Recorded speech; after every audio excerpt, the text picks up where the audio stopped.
बिस्मिल्लाहिर्रहमानिर्रहीम। अस्सलाम वालेकुम। यकीनन आप सब खैरियत से होंगे, तंदुरुस्त होंगे। मैं हूँ आपकी मुअल्लिमा अक्सा जाहिद अकबर और हमने आज बीलिफ नंबर 62 मुकम्मल करना है। तसलसल की सरगर्मी आप सब ने अपनी मर्जी से की होगी। जिस बच्चे को जो मौसम अच्छा लगता है उसने उस पर दायरा लगाना था, आपने अपनी मर्जी से दायरा लगाया होगा। और आज हम क्या काम सीखेंगे कि रोज़मर्रा के उमूर से मुतल्लिक अपने ख़यालात, एहसासात और मालूमात का पुरएतमाद ज़बानी इज़हार कर सकें। तो ज़बानी इज़हार के साथ हम करने के साथ-साथ क्या करेंगे? मज़ा कब आएगा जब हम अपने ख़यालात और एहसासात को और मालूमात को आज के सबक से मुंसलिक करेंगे, उसकी ख़्वानदगी करेंगे और फिर बताएँगे। तो आज तो बहुत मज़ा आने वाला है। कैसे मज़ा आने वाला है? आज जनाब सर्दी और गर्मी की होने वाली है मुलाकात। है ना? ये 2 मौसम है ना? तो जनाब मैं आपको सुनाती हूँ ये कहानी।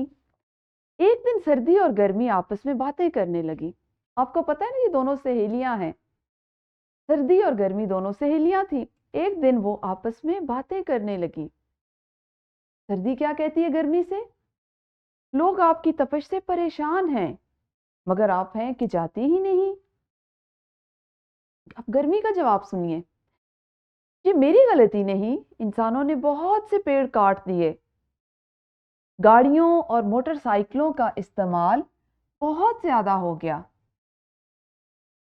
इनके धुएं से ज़मीन का मौसम बहुत गर्म हो गया। इसीलिए ज़मीन की हालत ऐसी सी हो गई। ज़मीन हर वक्त रो रही है, इसीलिए इतनी ज़्यादा गर्मी है ना। सर्दी, अब सर्दी अपना जवाब दे रही है उसको गर्मी को। ठीक है, मैं समझ गई।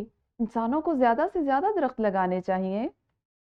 गाड़ियों की जगह साइकिल इस्तेमाल करनी चाहिए ताकि हमारा माहौल ठंडा और साफ रहे और ज़मीन जो बेचारी इतना रो रही थी वो भी सरसब्जो शादाब हो जाए। तो आज हम सब मिलकर ज़मीन को साफ रखने का वादा करेंगे। ठीक है जी।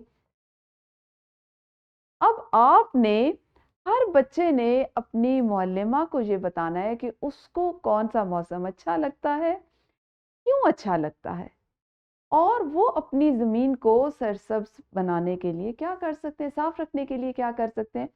और इसके साथ ही साथ आपने इस तदरीसी जांच को भी मुकम्मल करना है और फिर घर जाके थोड़ा सा काम और कर लेंगे जो निखार की सूरत में होगा, ताकि कल हम नए सबक के नए हिस्से की तरफ बढ़ सकें। अपना बहुत ख्याल रखिए। अल्लाह हाफिज़। शुक्रिया।